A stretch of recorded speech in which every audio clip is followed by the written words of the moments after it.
Hi, my name is Rhonda Jones, and I am the creator of the ChristianMeditator.com website and the author of a series of Christ-centered meditation and affirmation CDs. And today I want to talk about the topic, who is talking now? And this topic is pretty exciting to me. It just kind of dropped in my spirit a couple days ago during one of my quiet times with the Lord, and it's really kind of made a profound effect on me on the last couple days, and so I just wanted to share it with others. Well, I want to start out by saying there's three areas of conscious thought, and the first area is our rational thinking, and that's our problem-solving thinking. It's the methodical thought that we have to figure out, from point A to point B, when we're doing a recipe, when we're at work, when, there's something that we need to figure out. We'll, do the pros and cons and all that, and we'll use our rational, logical thought for those type of processes. And then there's our intuition and our gut feeling, and that's just because we know. We may not even have a word for it or an image for it, but it just kind of drops in our spirit. It's that place where we really connect with God, where God really speaks to our heart. Sometimes we'll refer to it as the still small voice, that inner voice that we have. And this type of thought can also be a part of our subconscious mind as well. A lot of times, because of the other thoughts that are going on in our head, we're not always tuned in to our intuition and to our gut feelings, and so it kind of gets drowned out by other things. But it really is one of the most important communications systems that we have with the world, with others, and with God.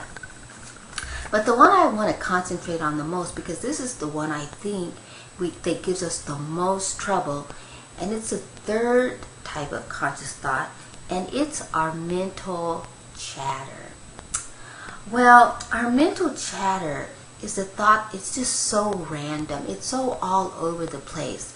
And it's constant. It can be annoying.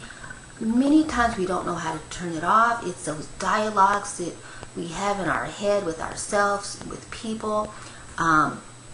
It's very reactionary. It's kind of even like a little bit of a troublemaker, because it's like it's always trying to start something in our head, with ourselves and with other people. And it's also a lot of times it's very fear-based. It's very anxious. There's really not a lot of peace in it. It's just always trying to get us to react to things. And it kind of reminds me, and this is just what the Lord put in my heart, it's kind of like a frightened little child, or a child who just wants a lot of attention.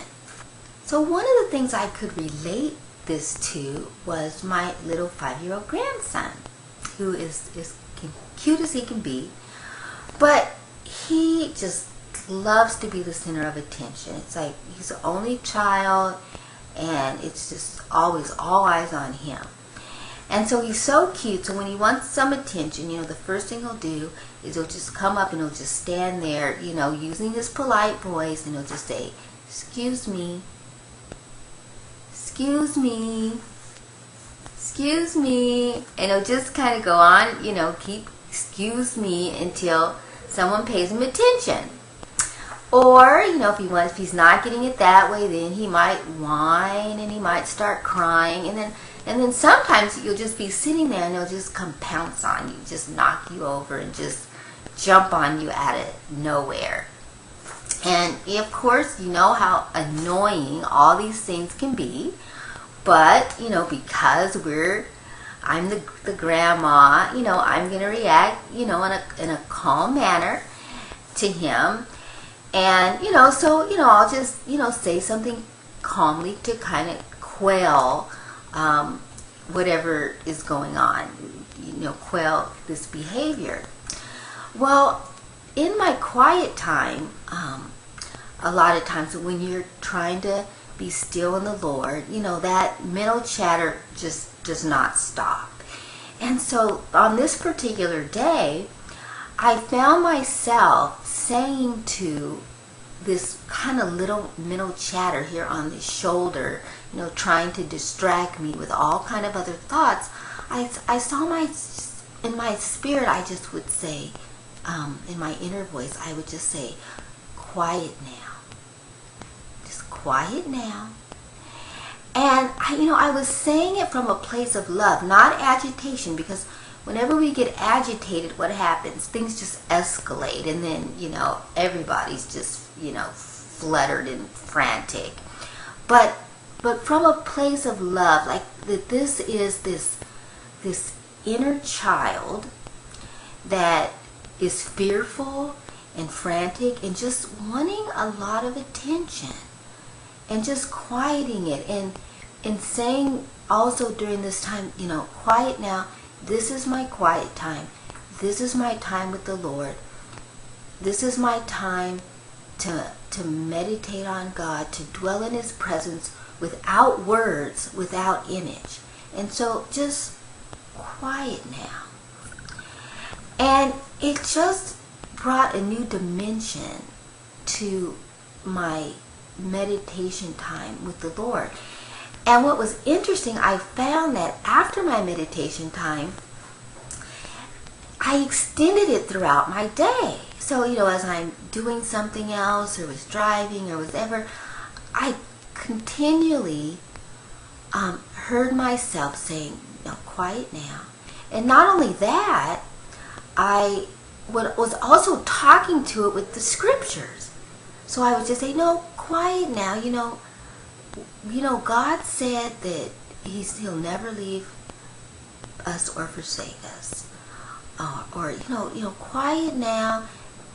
Everything is working out for our highest good. And by approaching it in the calm way, in a loving way, and with the Word of God, which is extremely important, I really sensed a real sense of freedom and a real sense of peace. And so I just want to encourage you, if you are new to Christian meditation or your regular meditation, think about that and try it and see how that affects your practice. And if you would like any more information about Christian meditation or meditation resources, please visit my website, thechristianmeditator.com.